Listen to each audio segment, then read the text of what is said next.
En todo viaje espiritual llega un momento decisivo.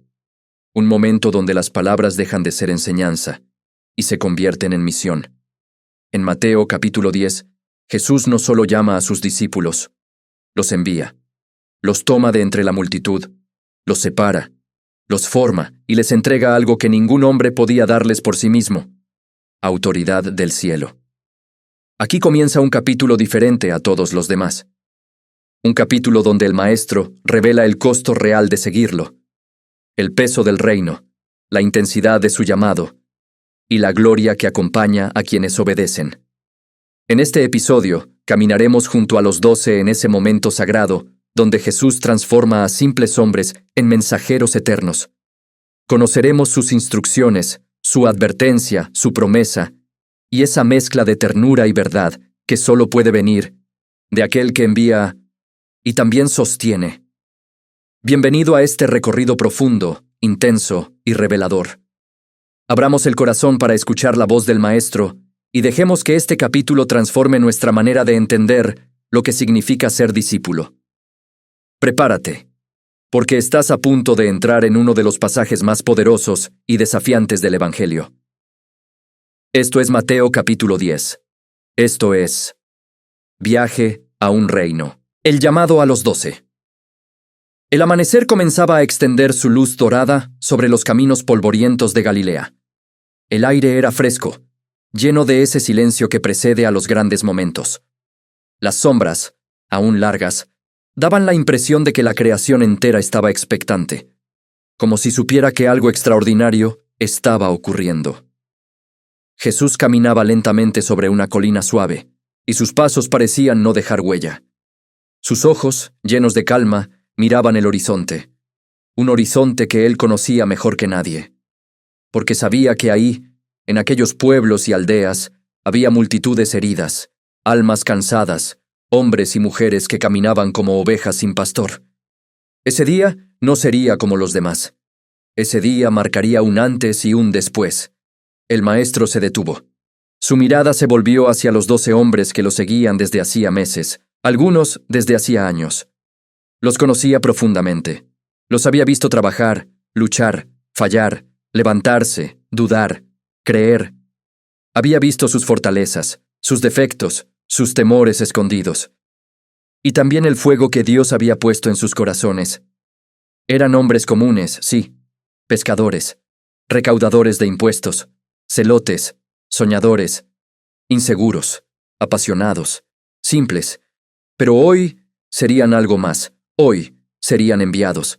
Jesús los llamó con un gesto suave, no con un grito, no con urgencia, sino con esa autoridad silenciosa que hace temblar las almas. Los 12 se acercaron. Pedro, ansioso como siempre. Juan, atento, buscando cada detalle del rostro del Maestro. Tomás, con su mente analítica tratando de entender lo que vendría. Mateo, aún sorprendido de estar ahí, entre pescadores y revolucionarios. Él, un exrecaudador odiado por muchos. Jesús los observó como un padre observa a sus hijos antes de entregarlos a una misión sagrada. Y entonces, algo sobrenatural sucedió. El viento sopló, su manto se movió suavemente, y una presencia invisible, pero poderosa, llenó aquel lugar. Jesús extendió sus manos, y lo que les dio no se podía ver. Pero cambió el destino de cada uno. Les dio autoridad. Autoridad sobre espíritus impuros. Autoridad sobre enfermedades. Autoridad para sanar. Autoridad para liberar. Autoridad para restaurar lo que estaba roto. Fue un momento silencioso, pero fue un momento eterno. El cielo lo vio. La tierra lo sintió. Era la confirmación, la señal de que el reino de Dios no solo estaba cerca, sino que sería llevado por hombres comunes, con un poder que no era de ellos. Jesús respiró profundo y habló. Les daré poder. Cada palabra era un relámpago que iluminaba el alma. Cada frase atravesaba el corazón de los 12. Cada letra se convertía en un llamado sagrado. Pedro se estremeció. Juan sintió fuego en su interior. Andrés bajó la cabeza, sobrecogido. Santiago apretó los puños, sabiendo que su vida ya nunca sería igual. Jesús mencionó sus nombres uno por uno. Simón, llamado Pedro. Andrés, su hermano. Santiago, hijo de Zebedeo. Juan, su hermano, Felipe, Bartolomé, Tomás, Mateo el publicano, Santiago, hijo de Alfeo, Tadeo, Simón el celote, y Judas Iscariote. Cada nombre pronunciado era una elección divina. No habían sido escogidos por casualidad, no habían sido escogidos por su preparación, habían sido escogidos porque Dios los había visto. Y Jesús, al finalizar la lista, guardó silencio. Los 12 estaban quietos. No sabían lo que venía, pero sabían que no estaban ahí por accidente. Y entonces, el maestro pronunció las palabras que marcarían su destino. Vayan. Una palabra simple, una palabra corta, una palabra que abriría caminos, que cambiaría vidas, que sacudiría al mundo. Vayan y anuncien que el reino de los cielos se ha acercado. El viento sopló otra vez, el cielo parecía abrirse, y el corazón de cada uno de los discípulos se llenó con una mezcla de temor y valentía, porque ahora sabían que el reino no solo había llegado, sino que ellos serían sus mensajeros. Así comienza Mateo capítulo 10, con un llamado, un envío y una misión que cambiaría la historia. La misión, las órdenes y el peso del envío. Aquí continuamos con toda la profundidad y solemnidad del capítulo. Prepárate, porque este es uno de los bloques más poderosos y más intensos del Evangelio. El silencio volvió a caer después del llamado. Los 12 permanecían de pie frente al Maestro, sintiendo aún la presencia del poder que Él les había impartido. Esa autoridad invisible pesaba sobre ellos como un manto sagrado, imposible de ver, pero imposible de ignorar. Jesús, con una mirada llena de firmeza y compasión a la vez, dio un paso hacia adelante. Lo que diría ahora no eran simples instrucciones, no eran sugerencias, eran órdenes que marcarían el norte de sus vidas, palabras que se convertirían en su guía en cada camino polvoriento, en cada casa donde entrarían, en cada rostro que encontrarían. El Maestro habló: no vayan por camino de gentiles, ni entren en ciudades de samaritanos, vayan más bien a las ovejas perdidas de Israel. Los discípulos se miraron entre sí. Sus rostros reflejaban sorpresa, incluso confusión. No era lo que esperaban. Ellos habían visto multitudes de todas partes acercarse a Jesús. Hombres de Decápolis, gente de Tiro y Sidón, romanos, griegos, sirios, extranjeros. Pero hoy, el Maestro los estaba enviando a un lugar muy específico, a los suyos, a Israel, a una nación herida, a corazones que habían olvidado escuchar. Jesús continuó: vayan y anuncien que el reino de los cielos se ha acercado. Sanen enfermos, limpien leprosos, resuciten muertos, echen fuera demonios. Fueron palabras que estremecieron el alma de los discípulos. ¿Cómo ellos, hombres simples, podían hacer obras tan grandes? La respuesta estaba en sus corazones. No serían ellos. Sería el Dios que Jesús les había revelado. El poder que habían recibido minutos atrás comenzaba a arder dentro de ellos, como una llama que no podían apagar. El Maestro siguió: de gracia recibieron, den también de gracia. Estas palabras entraron como espada suave y profunda. No debían predicar para obtener beneficios. No debían sanar buscando reconocimiento. No debían liberar esperando agradecimientos. No debían resucitar muertos buscando fama. La obra que harían era un regalo del cielo. Un regalo que debía ser entregado sin condiciones, sin precio y sin pretensión. Se escuchó el murmullo del viento. Una nube pasó lentamente sobre ellos. Entonces Jesús les dio instrucciones prácticas. No lleven oro, ni plata, ni cobre, no lleven alforja para el camino, ni 2 túnicas, ni sandalias extras, ni bastones. Los discípulos sintieron un golpe suave en el corazón. Ir sin dinero, ir sin provisiones, ir sin una muda extra, ir sin un bastón para defensa. Todo en ellos pedía lógica, pero Jesús les estaba pidiendo fe. Fe absoluta, fe radical, fe verdadera. Una fe que dependía completamente de Dios. Jesús añadió: porque el obrero es digno de su alimento. En cualquier ciudad o aldea donde entren, busquen a alguien digno y quédense allí hasta que se vayan. Era una misión austera, simple, sin lujos, sin pretensiones. Los discípulos serían huéspedes, no amos. Dependerían de la hospitalidad de aquellos que los escucharan. Serían testigos del corazón humano, en sus mejores y peores expresiones. Jesús continuó: Al entrar en una casa, salúdenla. Si la casa es digna, que su paz venga sobre ella. Si no lo es, que su paz vuelva a ustedes. Había un poder invisible en esa palabra. Paz. Una paz que no era de ellos, sino de Dios.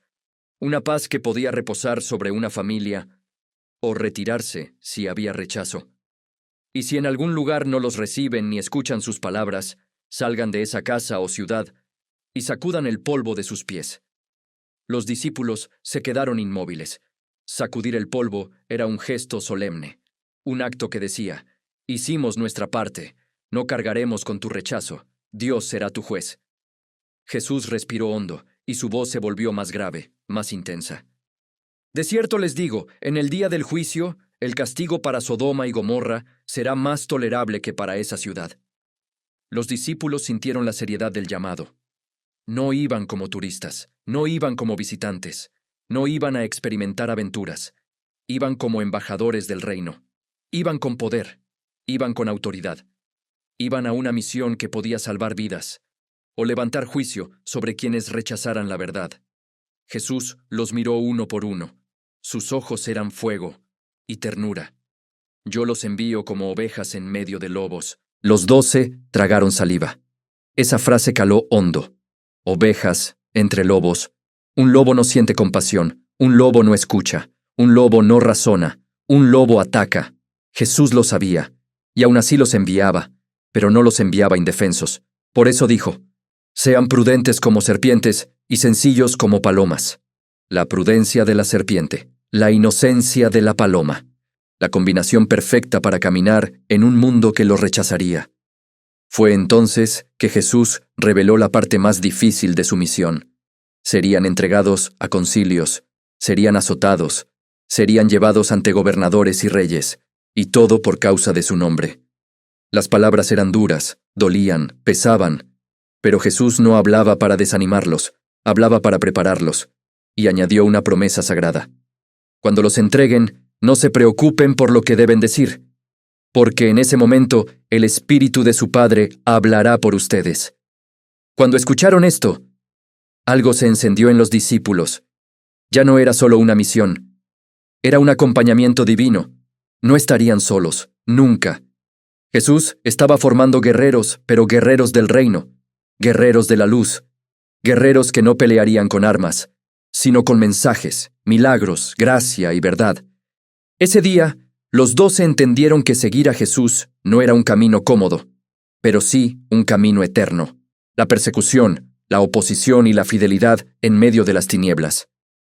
Este es uno de los momentos más intensos y desafiantes de todo el Evangelio. Jesús revela el costo real del discipulado. El aire parecía volverse más denso mientras Jesús continuaba hablando. Ya no se escuchaban los murmullos del viento, ni el caminar lejano de la gente, ni las voces de quienes habían seguido al Maestro hasta aquel lugar. Los 12 estaban completamente envueltos en las palabras del Hijo de Dios, palabras que no prometían comodidad, pero sí victoria, palabras que no anunciaban aplausos, pero sí presencia divina, palabras que no garantizaban seguridad física, pero sí salvación eterna. Jesús dio otro paso adelante, con el rostro iluminado por la luz del sol naciente. Su expresión no era severa, pero sí profunda. Era la mirada de quien ama tanto que no oculta la verdad, aunque duela. El hermano entregará al hermano a la muerte, el padre al hijo, y los hijos se levantarán contra sus padres, y los harán morir. Los discípulos se estremecieron. Nunca habían escuchado algo semejante. La misión que estaban por emprender no solo provocaría reacciones externas, sino divisiones internas. Hogares fracturados, amistades quebradas, familias divididas. ¿Por qué? Porque el reino no deja nada neutral. La luz siempre expone. La verdad divide lo verdadero de lo falso, y el nombre de Jesús, ese nombre lleno de gloria, sería rechazado por muchos. Jesús continuó: y serán aborrecidos por todos, por causa de mi nombre. La frase cayó como un golpe suave, pero firme. Serían aborrecidos, no por sus palabras, no por sus actos, no por sus errores, sino por su nombre, el nombre que traería vida, sería el mismo nombre que provocaría odio. Pero Jesús, sin pausar, añadió una promesa que atravesó todo temor. Pero el que persevere hasta el fin, ese será salvo. No dijo, el que comience. No dijo, el que haga milagros. No dijo, el que hable bonito. Dijo, el que persevere. La salvación estaba marcada por resistencia, persistencia y fidelidad. Jesús prosiguió, cuando los persigan en una ciudad, huyan a otra. Porque de cierto les digo, no acabarán de recorrer las ciudades de Israel antes que venga el Hijo del Hombre. No debían buscar martirio. No debían buscar sufrimiento innecesario. El Evangelio no glorifica el dolor, glorifica la obediencia. Jesús miró a los 12 y dijo, el discípulo no es más que su maestro, ni el siervo más que su señor. Sabían lo que eso significaba. Si ellos lo acusaban, también los acusarían a ellos. Si a él lo perseguían, también perseguirían a sus seguidores. Jesús dijo, si al dueño de casa llamaron Beelzebú, cuánto más a los de su casa. Los discípulos sabían que los fariseos habían acusado a Jesús de expulsar demonios por el poder de Satanás. Si lo habían dicho de él, ¿qué no dirían de ellos? Pero Jesús, con un tono que traía paz, concluyó esa parte. No les tengan miedo. Nada hay encubierto que no haya de revelarse, ni oculto que no haya de saberse. Era una invitación a vivir sin máscaras, sin miedo, sin doblez. A proclamar la verdad abiertamente, aunque el mundo se opusiera. Jesús levantó ligeramente la voz. Lo que les digo en la oscuridad, díganlo en la luz. Lo que escuchan al oído, proclámenlo desde las azoteas. Era un llamado a la valentía espiritual, a no esconder el mensaje, a no disimular la verdad, a no callar cuando el cielo ordena hablar. Luego Jesús dijo una de las frases más poderosas de todo el capítulo. No teman a los que matan el cuerpo, pero no pueden matar el alma. Teman más bien a aquel que puede destruir el alma y el cuerpo en el infierno. Los discípulos intercambiaron miradas. No era un mensaje ligero, era un mensaje eterno. No debían temer al hombre, debían temer a Dios. No debían temer la muerte, debían temer perder el alma, no debían temer el rechazo. Debían temer la desobediencia. Jesús suavizó su tono, como si supiera que sus palabras estaban pesando sobre ellos. ¿No se venden 2 pajarillos por un cuatrante? Y sin embargo, ni uno de ellos cae a tierra sin que vuestro Padre lo permita. Los ojos de los discípulos se humedecieron. Era una imagen tierna, un recordatorio profundo. Si Dios cuida de un pequeño pájaro, ¿cómo no cuidaría de ellos? Jesús extendió su mano hacia sus discípulos y dijo, aún los cabellos de su cabeza están todos contados, así que no teman, ustedes valen más que muchos pajarillos. Las palabras entraron a sus corazones como bálsamo. El peso de la misión seguía siendo grande, pero ahora sabían que no caminarían solos. Cada paso sería visto por el Padre. Cada lágrima sería contada. Cada persecución sería acompañada. Cada noche oscura sería iluminada desde lo alto. Jesús cerró este bloque con una frase que marcaría profundamente sus futuras decisiones. A cualquiera que me confiese delante de los hombres, yo también lo confesaré delante de mi Padre que está en los cielos. Pero a cualquiera que me niegue delante de los hombres, yo también lo negaré delante de mi Padre. Un llamado a la firmeza, una advertencia santa, una declaración eterna. Así terminaba este bloque, con un mensaje claro. Seguir a Jesús traería división, oposición, persecución y riesgo. Pero también traería cuidado del Padre, honra en el cielo y salvación eterna. El precio del reino, la espada que divide y la lealtad absoluta al maestro intenso, espiritual, confrontador, y revela una verdad que muchos no esperan escuchar. Seguir a Jesús siempre tiene un precio. El ambiente sobre aquella colina parecía haber cambiado. Una mezcla extraña, dolor, verdad, gloria y destino, rodeaba a los 12 discípulos. Las palabras del maestro habían abierto un velo sobre la realidad del reino. Y lo que vendría ahora sería aún más profundo. Jesús guardó silencio por un momento. Sus ojos se movieron lentamente entre las miradas de los 12.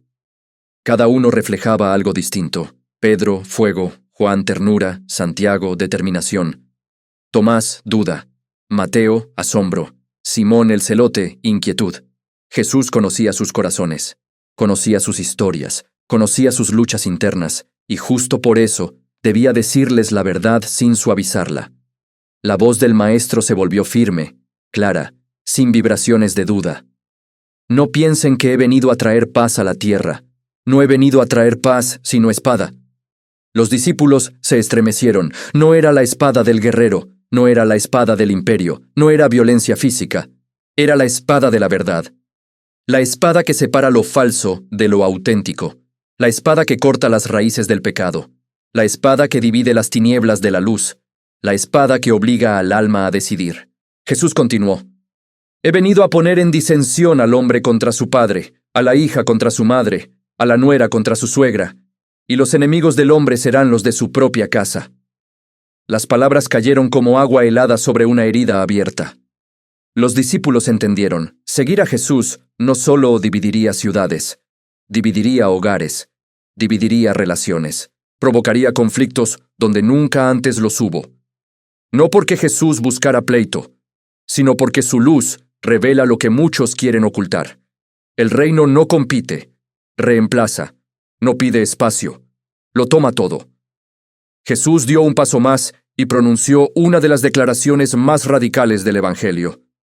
El que ama a padre o madre más que a mí, no es digno de mí, y el que ama a hijo o hija más que a mí, tampoco es digno de mí. El silencio fue absoluto. El corazón de los discípulos comenzó a latir con fuerza. El amor por la familia era sagrado en Israel. Era parte de su identidad, era parte de la ley, era parte de lo que eran como pueblo. Pero Jesús no estaba anulando el amor familiar. Estaba poniendo cada amor en su posición correcta. El Maestro les estaba diciendo: si quieren seguirme, yo debo ser el amor supremo, el primer lugar en su corazón.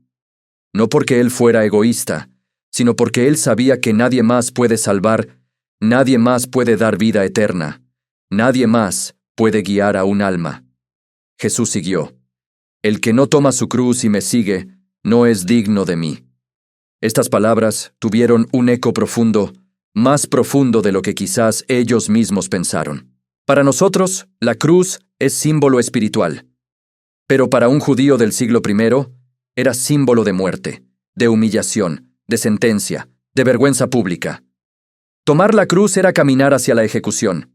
Jesús les estaba diciendo: seguirme implica morir a ustedes mismos. Morir a su orgullo, morir a sus deseos, morir a su voluntad, morir a su comodidad. Porque solo quien muere a sí mismo puede vivir para Dios. El Maestro continuó con una frase que parecía un misterio: el que halle su vida, la perderá, y el que pierda su vida por causa de mí, la hallará. Los discípulos la escucharon, pero no la comprendieron por completo. No sabían aún que muchos de ellos morirían como mártires. No sabían que sus vidas serían semillas para el reino. No sabían que su muerte sería vida para generaciones enteras. Pero Jesús sí lo sabía, y por eso les hablaba así. Porque el reino exige la vida, pero da una vida mayor, exige renuncia, pero da propósito eterno. Jesús respiró con suavidad y su mirada cambió de intensidad a ternura. Después de hablar del costo, habló del valor. El que los recibe a ustedes, me recibe a mí, y el que me recibe a mí, recibe al que me envió. Los discípulos sintieron un peso santo. Ellos no solo llevarían un mensaje, llevarían una presencia, la presencia del Maestro, y a través de él, la presencia del Padre. Eran embajadores, representantes del cielo, portadores de luz. Jesús cerró este bloque con una de las promesas más bellas: el que dé a uno de estos pequeños un vaso de agua fría solo por ser discípulo. De cierto les digo que no perderá su recompensa. Un vaso de agua, algo tan pequeño, tan simple, tan cotidiano. Pero en el reino, ningún acto movido por amor pasa desapercibido. El sol comenzaba a subir más en el cielo. Los rayos iluminaban los rostros de los 12. Algunos tenían lágrimas, otros tenían miedo, otros tenían fuego, pero todos sabían una cosa: el reino era real, la misión era grande, el precio era alto. Pero el Maestro iba delante de ellos. Así termina el bloque 4, con el llamado más radical que alguien puede recibir, y con la promesa más tierna que alguien puede esperar. La recompensa eterna, el valor del discípulo y la promesa que sostiene al enviado. Este momento es la culminación del discurso de Jesús a sus discípulos. Es el cierre del envío. Es el sello final antes de que ellos salgan al mundo. Prepárate. Es un momento poderoso. El sol ya estaba alto. Las sombras que al principio cubrían la colina habían desaparecido. El día se había abierto completamente, como si la creación misma escuchara al Maestro culminar su mensaje de envío. Los discípulos permanecían en silencio. Habían escuchado palabras de poder, palabras de advertencia, palabras de valentía y palabras de sacrificio. Pero ahora Jesús hablaría sobre la recompensa, sobre el sentido eterno de todo lo que estaban por vivir. Jesús miró nuevamente a los 12. Su mirada era profunda, firme, pero llena de amor. Con voz suave comenzó: El que los recibe a ustedes, me recibe a mí. Estas palabras resonaron como un eco celestial. Los discípulos entendieron algo que marcaría su identidad para siempre. No irían en su propio nombre, no irían representando su propio mensaje, no irían como mensajeros humanos, irían como representantes del Hijo de Dios. Quien los recibiera estaría recibiendo a Jesús. Y Jesús añadió: Y el que me recibe a mí, recibe al que me envió. Esta frase era una llave espiritual, una revelación profunda. Recibir al discípulo, recibir al Hijo, recibir al Padre. Era una cadena de honra sagrada, un vínculo celestial entre el cielo y la tierra. Los discípulos comenzaron a sentir que la misión no solo era peligrosa, también era gloriosa. Jesús continuó: El que recibe a un profeta por cuanto es profeta, recompensa de profeta recibirá, y el que recibe a un justo por cuanto es justo, recompensa de justo recibirá. Ahí estaba la justicia del reino. Ningún acto de honor hacia los enviados de Dios quedaría sin recompensa. Jesús estaba diciendo: Quien abra su puerta para ustedes, yo abriré mis puertas para él. Quien cuide su vida, yo cuidaré la suya. Quien los honre, yo mismo lo honraré. El reino no olvida, el reino no pasa por alto. El reino recompensa lo que el mundo ignora. Jesús prosiguió: Y cualquiera que dé a uno de estos pequeños, aunque sea un vaso de agua fría, por cuanto es mi discípulo, de cierto les digo que no perderá su recompensa. Un vaso de agua. El gesto más simple, más pequeño, más humilde.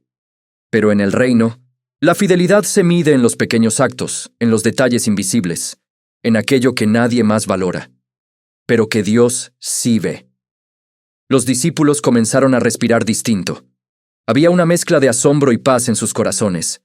Habían escuchado del dolor, pero también de la recompensa. Habían escuchado de la división, pero también de la honra. Habían escuchado del sacrificio, pero también de la gloria. Y en ese balance perfecto estaba el llamado del reino. Jesús guardó silencio. Sus palabras se quedaron suspendidas en el aire. Fue entonces que se acercó unos pasos más hacia ellos.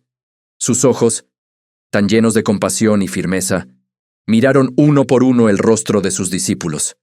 Pedro, el impulsivo; Juan, el amado; Santiago, el valiente; Andrés, el que siempre traía a otros; Felipe, de corazón sincero; Bartolomé, de espíritu sin engaño; Tomás, de mente lógica; Mateo, el sorprendido por la gracia; Santiago el menor, de voz tranquila; Tadeo, de alma profunda; Simón el celote, apasionado; Judas Iscariote, reservado.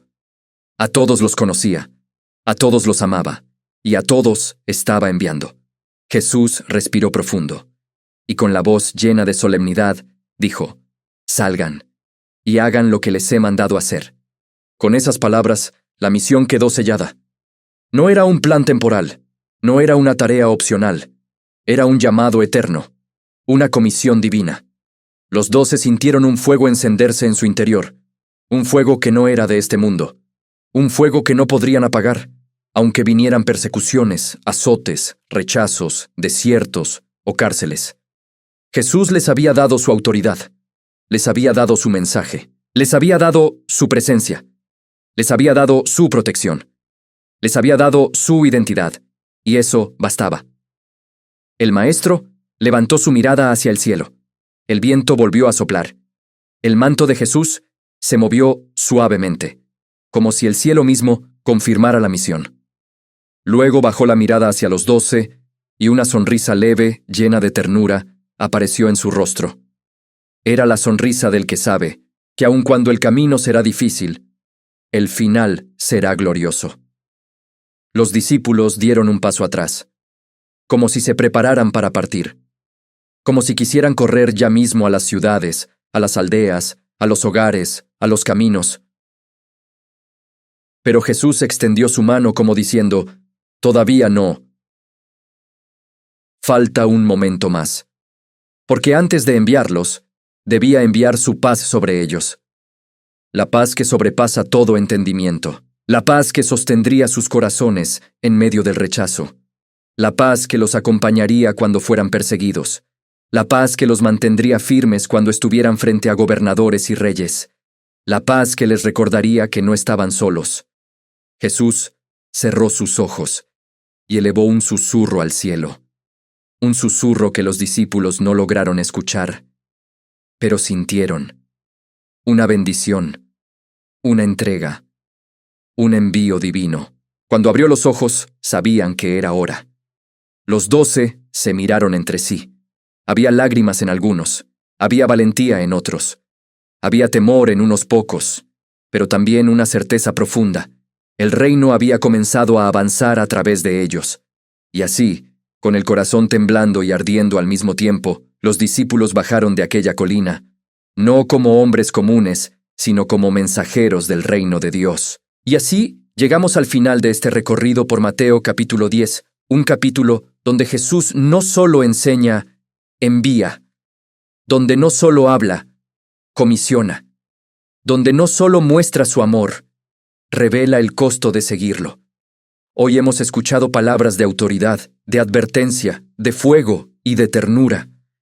Hemos visto el corazón del Maestro preparando a sus discípulos para un camino que no sería fácil, pero sí eterno. Jesús nos recordó que el reino no es comodidad, sino entrega, que el discipulado no es admiración distante, sino obediencia profunda, que seguirlo no es una emoción, es una decisión que transforma la vida.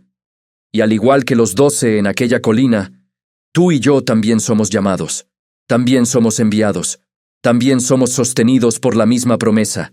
Yo estaré con ustedes, en las sombras, en la misión, en la persecución, en la duda, en la victoria, en cada paso del camino.